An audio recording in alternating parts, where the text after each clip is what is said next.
Welcome back. Friday, June 26, 2026. I am Seth Leibsohn. And as we kick off our show for the end of the week, it's a delight to have back in studio George Khalaf. George Khalaf is a political consultant and polling guru, Data Orbital and the Resolute Group. But he's also running for office. He is running to serve in the Arizona State House of Representatives in Legislative District 3. So if you want to learn more about that race or help him out, you can go to his website, georgekhalaf.com, and Khalaf is spelled Khalaf. George, you were introduced to our kitchen here in the office, I think on your last visit, but yes. I don't think you'd ever looked inside the freezer until today. And you got to see what Mr. Bill does, which is load the freezer with all kinds of frozen vegetables, et cetera, et cetera. He was your favorite food, as everyone knows. Yeah, right. The food my food eats mostly. But he was having a snack, and he had an apple, and you were offered vegetables. You said, maybe not the vegetables. I could get on board with an apple.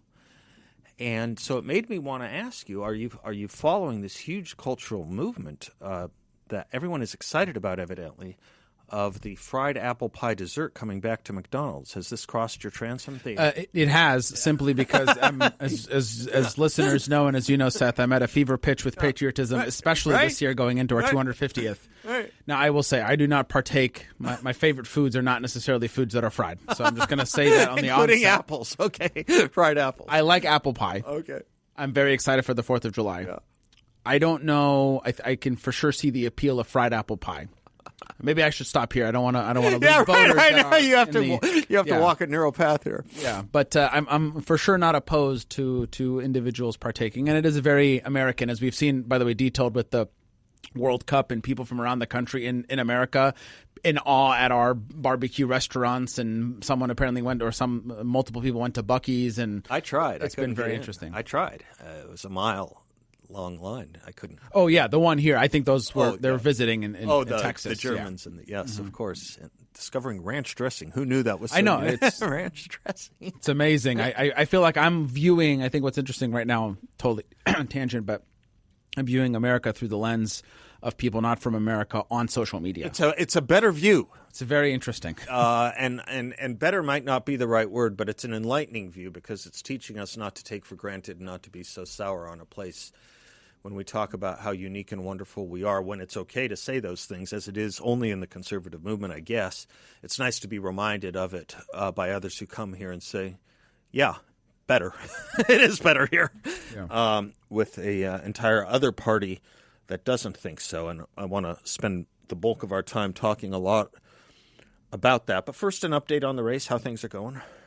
Things are going very well. Ballots, for those that don't know, I hope that you do. By now, ballots went out June 24th, which was this past Wednesday. People have an ability. The recommended period is, if you do vote by mail, you mail it back by June 14th. You can vote early in person up to June 17th, which is the Friday before Election Day. And then, of course, July 14th, July 17th, and then Election Day, of course, is July 21st.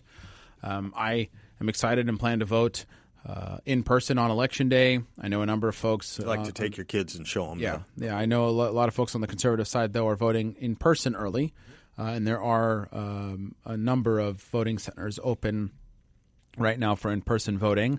I spent a considerable amount of time yesterday not going to the places that I know we still need to go to in Cave Creek, but I spent a lot of time in Cave Creek yesterday, and I'm going back today, and I'm going back tomorrow, because tomorrow actually is the 40th anniversary celebration of the town of Cave Creek. No kidding. Yes, from noon till 1 a.m. So we can talk about that next time I see you. Yeah. No kidding. The 40th anniversary. It's that young of a town. As an incorporated town. Of course, people settled it in the in I believe the late 1800s. Well, I can't say enough about it, but I try to kind of limit it because I don't want it to get too crowded. You know what I mean? I don't want. Yeah, and during parts of the year, I was actually at a constituent meeting yesterday talking about noise and different things that happen around town. So it's going well. My mail is going out. Text messages. I actually spent the day yesterday, and I want to sort of use this as an example for listeners of what I think we should expect from our elected officials. I spent the day yesterday responding, not to the ones that say something mean, because there are a number of those, but I send out mass texts, and I actually read the responses, and I answered, and I thanked people who said they supported me, and I responded to questions that people asked me, and I engaged with them, and it's going to yield maybe a couple of constituent things that are going to come of it around water. And so, one, not only do I encourage candidates to do that, but I do think there are more people than just me that do that. And so I would encourage folks that, if you don't have something nice to say, you don't need to say a cuss word back. Maybe you can leave that aside. But your elected officials, many of us, many of those running, we are running for the right reasons. We do care about the people. We want to uphold our values, but we need you. We need your wisdom. We need your voice. We need your engagement. And so that's my public service announcement for the day. Great. I bet you're popular in Cave Creek. I guess they know you now pretty well. They do. I've spent quite a bit of time there and in Carefree, and I've gotten to know a lot of the local leaders. I will say one part of politics that happened yesterday that's not fun, and it sort of has gone, I don't want to say viral, but it's gotten a lot of traction on my Facebook page. But someone vandalized a sign. They cut it with a box cutter in the northern part of the district, and I went and picked it up, and I posted it, and I just simply said, public service announcement. Just because you don't like signs on the side of the road, that does not give you a right to tear them down. Yeah. I understand that people are frustrated, but this is one of the ways that we get our message out. Yeah. And so if someone has an issue with a placement, I also would encourage folks to just reach out to that candidate. And 3 people have done that, and we have moved it all 3 times. People do listen, and those that listen, you should be able to then understand, okay, this person there's some level of trust I should be able to have in them. Absolutely. But you should not be vandalizing, and it is a crime to vandalize. If you are caught, it is a misdemeanor to vandalize a political sign. Uncomfortable question for you, George. To the degree that you get pushback, I don't know if hate mail is the right word or disagreeable mail or commentary, what position of yours seems to engender the most dissent? No if position. There is one. Yeah, no, there's really no just position. That you're a Republican. Yeah, there are some people that say I'm not going to vote for a Republican, and that's okay, and that's their prerogative. I wish we would have the opportunity to talk, and I hope they'll give me the opportunity to talk to them. But there are some people that have a very intense. You could just tell by their response. If you go out of your way to cuss me out for being MAGA or aligning with Trump or with Turning Point Action, then I guess it's going to be what it's going to be. People do ask me about. Which you and I have talked about, my ethnicity and background and country of origin. You get questions on that? Yeah, for some of the reasons I know we're going to talk about today. That gives me an opportunity to talk about my faith as a Christian and talk about my family story. And 99.9% of the time, I have great conversations with people when that happens. But that is something. But no, look, my issues are conservative issues, and conservative issues are my issues. There's literally no daylight with the Republican Party. And with, I should say, no daylight with conservative values, and largely with the Republican, of course, with the Republican Party. And so I don't really get pushback on the issues that I talk about. How to set up this larger conversation, I'm not sure. We've talked around it a lot. I have a friend who called me Wednesday morning. He hadn't been paying a lot of attention to the primaries in New York until Wednesday morning, and he said to me, "That's a lot of communism. How fast do you think something like that can spread?" And I said, "Well, you're too late in asking that question. I think not maybe for the country, but for large swaths of the country. We've been talking about its metastases from, I don't know, starting with Rashida Tlaib, Ilhan Omar, Alexandria Ocasio-Cortez, Bernie Sanders, candidates in New Jersey, candidates in Pennsylvania." The mayor of New York, the mayor of Los Angeles, which is a fight between a communist and a socialist at this point, the mayor of Seattle. I mean, it's already there. It's grown. It's gotten worse. But everyone's focused on what happened in New York, and you and I will hear a bit. I want your take on it. I want your initial take on what it says, what it means about the Democratic Party. What you have to say about whether this is good for the Republican Party or not, in the sense that the Democrats are increasingly divorcing themselves from Main Street America. Is that right? Is that not right? We'll share each other's opinions with each other in the audience on that when we come back as well. But also, folks, there are some other elections coming up where this is happening already over again. Congressional District 1 in Colorado now has a new socialist who's going to take out a longtime liberal incumbent, looks to be taking out a longtime liberal Democrat incumbent. I think she's up 6. There's Michigan and a Senate race there. So I want to talk a lot about all of this with you, George. George Khalaf is my guest. We'll take a quick commercial break, and we'll come back on the socialist, Marxist, communist march through the institution of the Democratic Party. And heaven help us, please, not the rest of America. We'll be right back.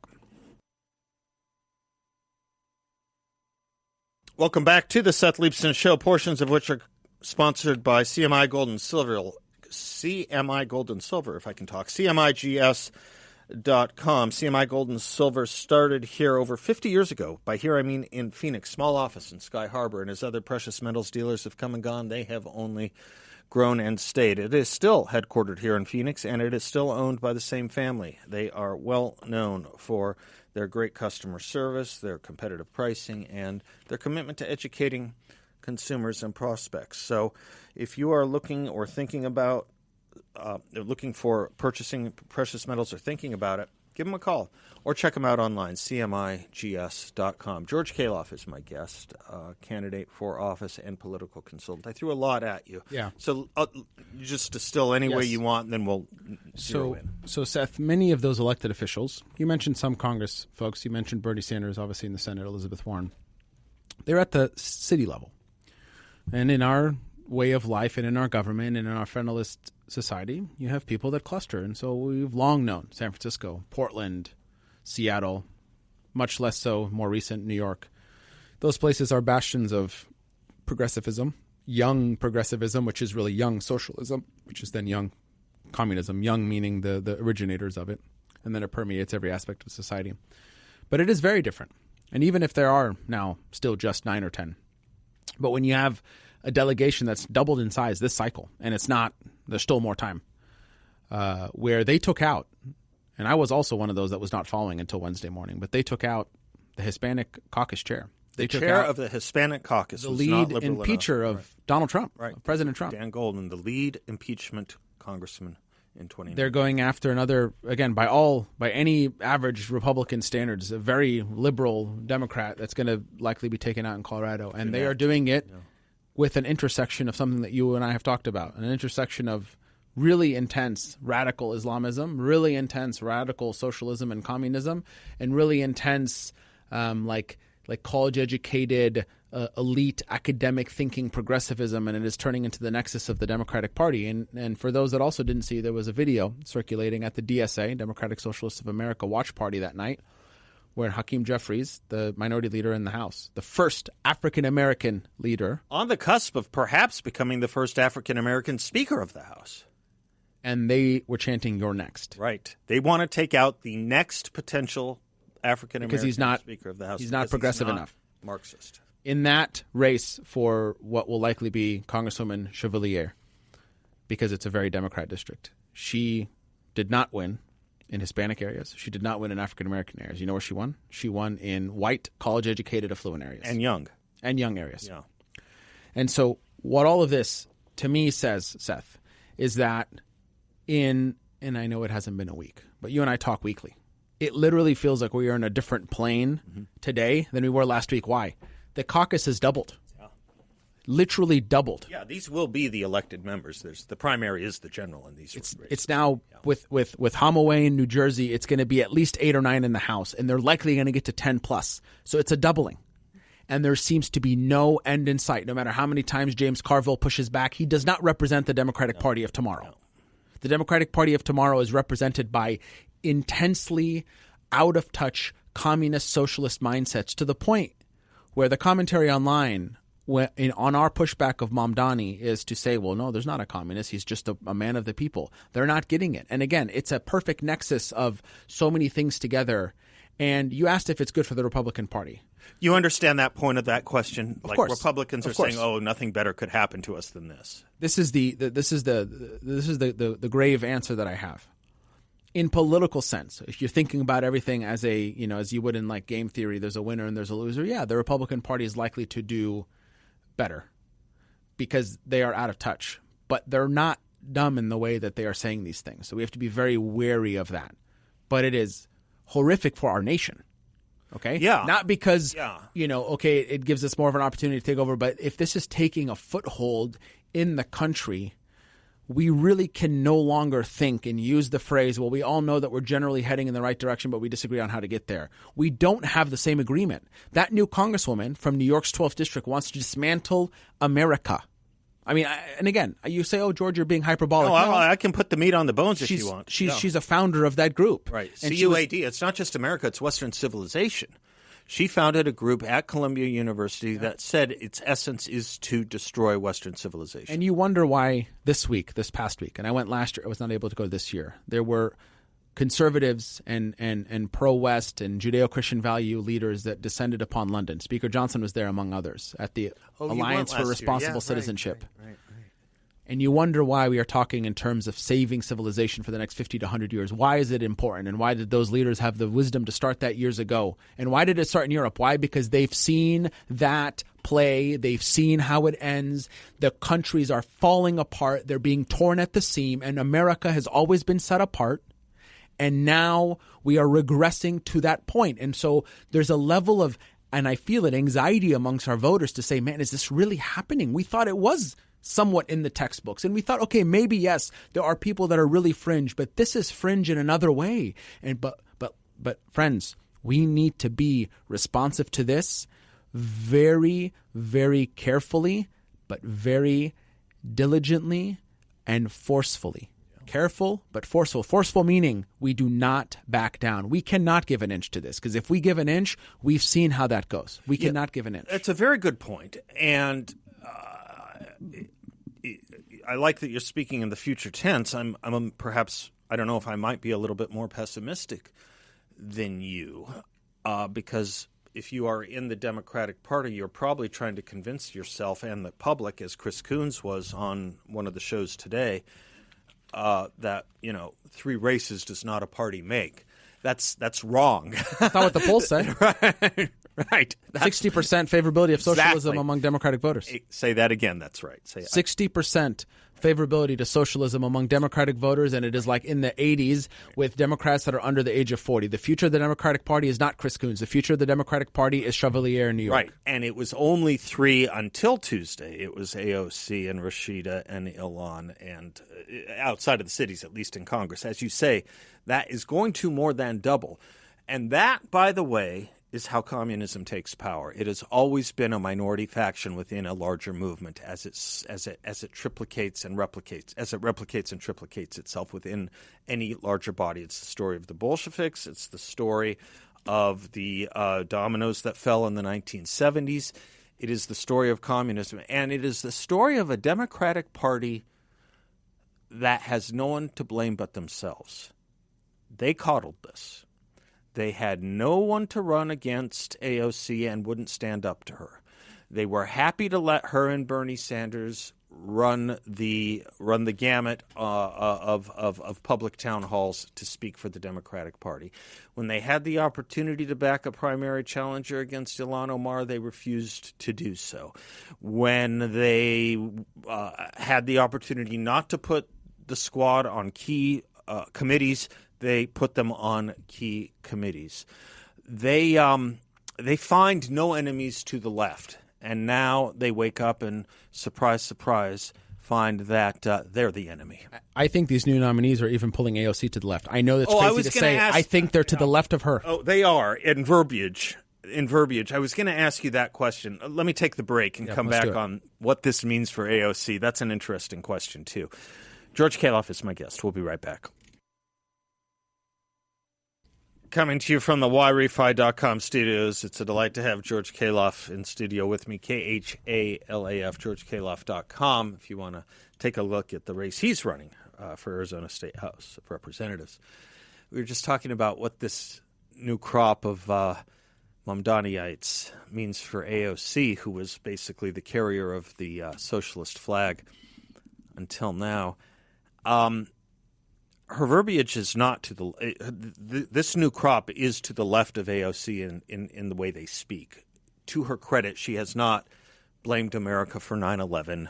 She has not marched with Hamas. She has not converted to a radical form of Islam. She has not done what the Chevaliers and Valdezes and this character out of Colorado and Michigan and New Jersey have done. She does not do that.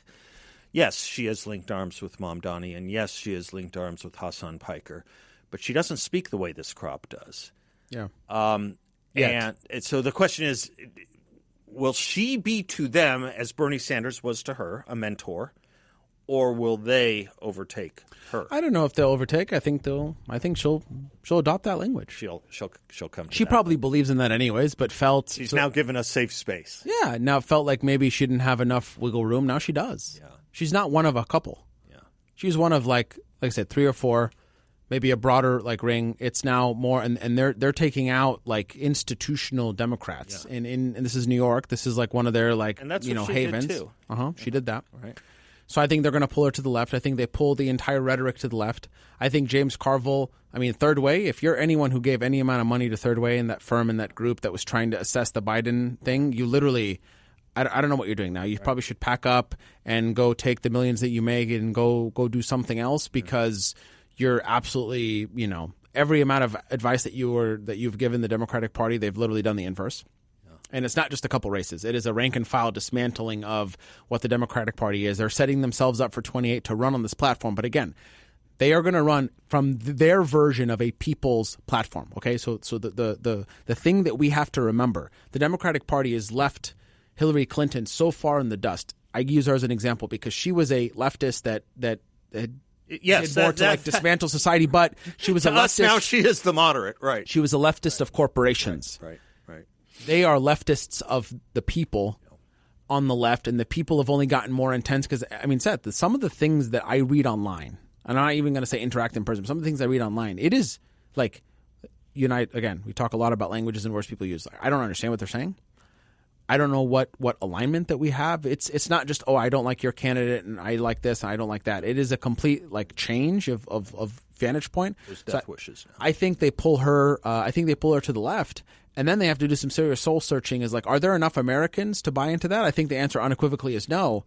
But then we need to give them a very clear, which I want to talk about sort of in subsequent before we wrap up the time together. We have to give them a very clear alternative, and I have some thoughts on what that could be. And it's not just who the person is and what they say, it's what we do and who we're talking to. There's a lot that has to get wrapped up into it. We have to be very clear. Just because they're radical does not mean it will be easy, because they have a foothold in parts of the country. Yeah, George, I think I'm not one of these who thinks it's particularly good for the Republican Party. It's maybe on balance better than not, but I don't think it's an inherent good, because I think we are going to have a two-party system no matter what.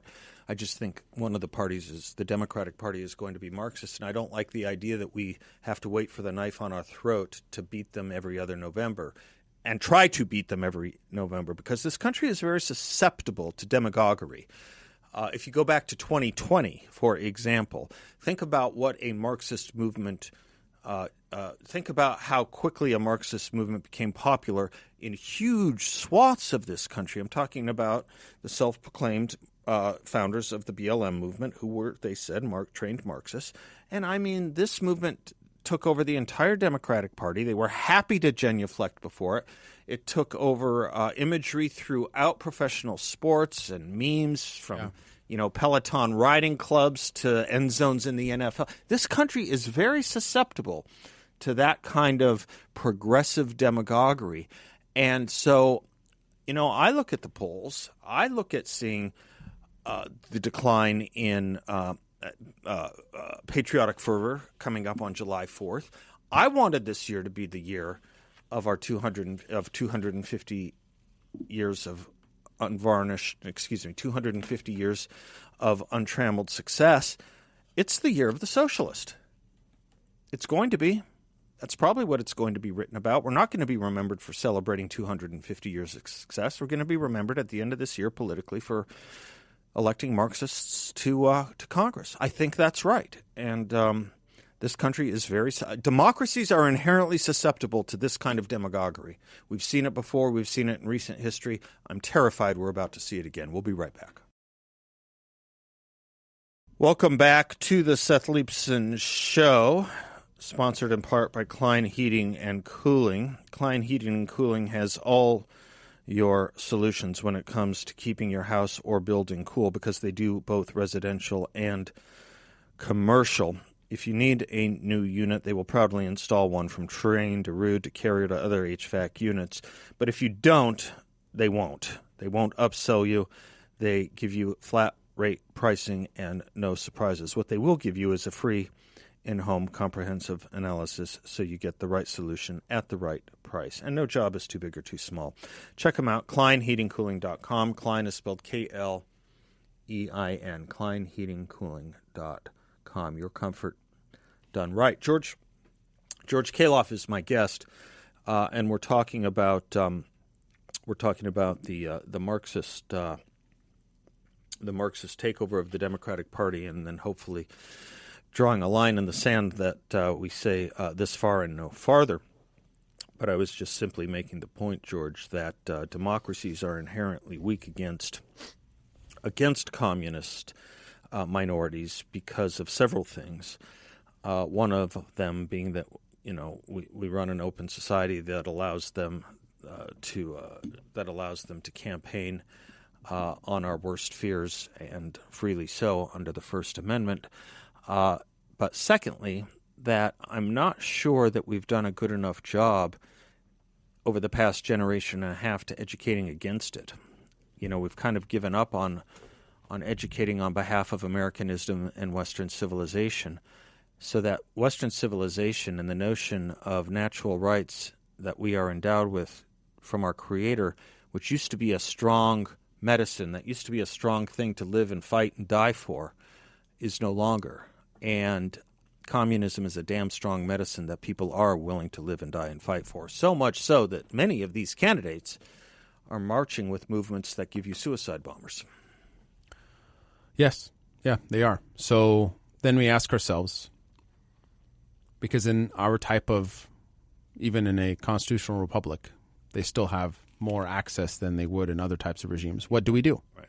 So I know I typically end with something. Oh yeah, go into this now. But let me give the roadmap response according to what I see. One, we have to educate ourselves. I don't think we are prepared to fully understand what it means to battle with a communist or a battle with a radical Islamist. So I think we need to, and especially the nexus of the two. So we need to educate ourselves, the first step. Second step is we need to remind ourselves that, especially for those that are Christian people of faith, that we fight with hope, because we know at the end of the day, our future is not up to what happens on this earth. Our future is up to God and His love for us, and that we are saved.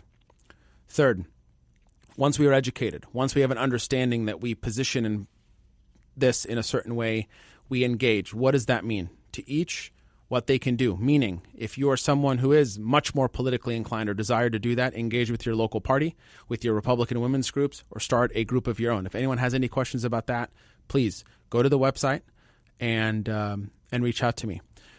Engage can mean you go to your local cities. Engage can be at the school board. Engage could be at the legislative races. Engage could be to ensure that we get a conservative governor. Whatever it is, whoever is the person that you believe, like your best way of engaging, let's do that.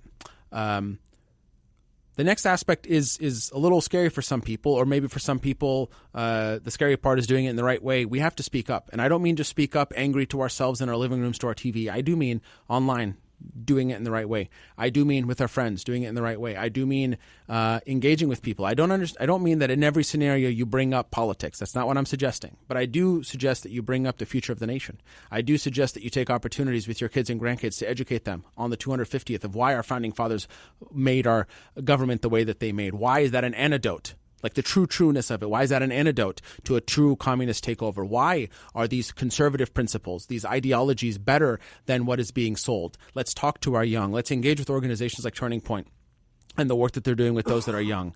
And then, of course, we need to elect better leaders. We need to elect leaders who will speak up, who themselves are educated, who themselves can articulate, who themselves will be able to speak out, who themselves will be able to cast this vision of hope, who themselves will pass policies that protect us from this. But all of this happens together, and it's not just in D.C., it's in Arizona, it's in California. I understand that right now we don't technically have a communist, Islamist mayor, and we don't have someone necessarily at the legislature, even though we have lots of I would say we do have progressives and communists, but maybe not to the degree that we're talking about here, but maybe one shade.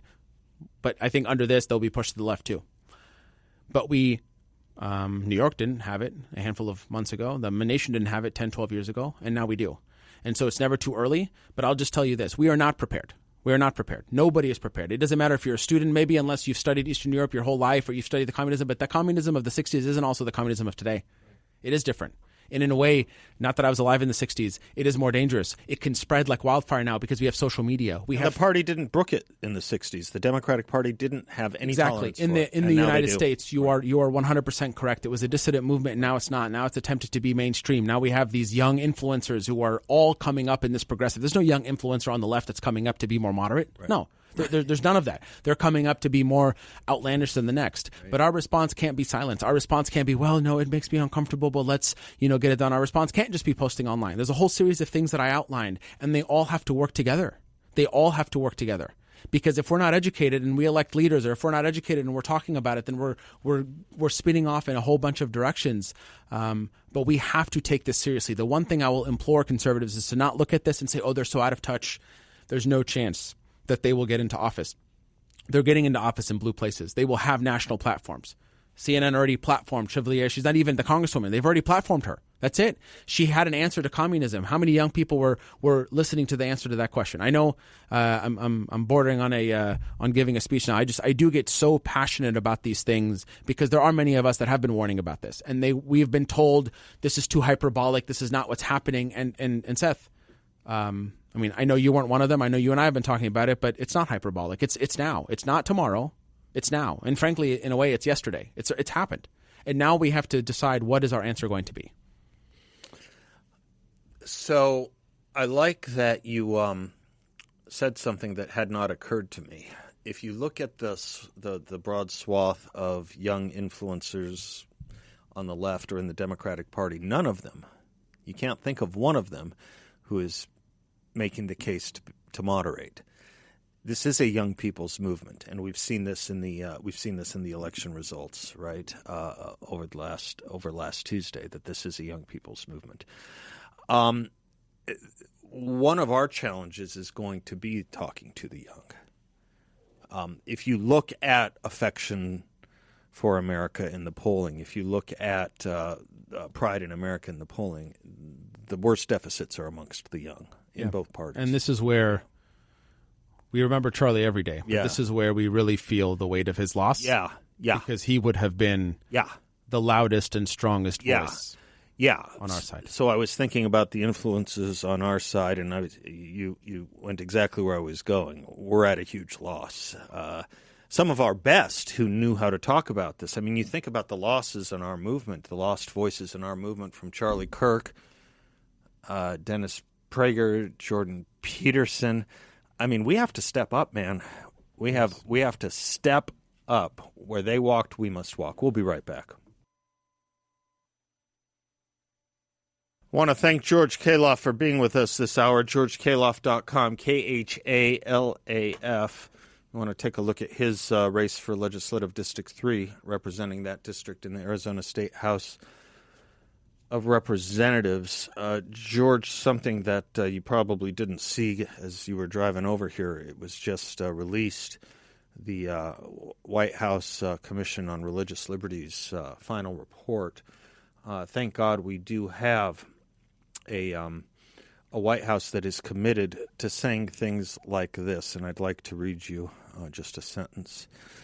The Founding Fathers recognized that religious liberty is not merely a private benefit for believers, but a public good for the nation. At least we have one party that is understanding this, and it is, I think, important that we also understand not just any believers. You look at this Marxist movement, it's so odd to me that a philosophy that believes religion is the poison of the masses is being taken over by converts to Islam. So what we are talking about very seriously here is a commitment to Judeo-Christian expressions of religion and virtue. But thank goodness we have a White House that is committed to that. I don't want this to be one of these long white papers that just gets forgotten. Texas is doing something smart right now. It's trying to put biblical excerpts into the curriculum. I think we're at a point where we need to start in every state thinking about doing what this White House Commission for Religious Liberty says, which is re-injecting religion into public life. What is the thing? And by religion, I mean Judeo-Christian ethics. Go ahead. Sorry. I agree. And I'd ask this question. What is the thing that at night, if you have young kids, or if you remember when you have young kids when they're scared, or when you yourself wake up at night, what is the one thing that will pierce through the dark? It's light. What is the one thing that's going to pierce through the darkness of this evil that's being spread? And it's light. It's goodness. It's good men and women who understand that they themselves are not inherently good, but that goodness comes from them modeling God and Christ, who are the ultimate good, and that we use that message and we carry that message and we speak it not just within the walls of our churches, not just within the walls of our homes, but outside for people to hear and proclaim and get curious of and engage with. That is the thing. The antidote to darkness and depravity is goodness and light, and we should never forget it. And that goodness and light is not going to come from political discourse, unfortunately. That goodness and light is going to come from eternal truth, and that eternal truth comes from only one source, and that source is God. Thank you. Thank you, George Khalaf. GeorgeKhalaf.com. I am Seth Leibsohn. We will be right back.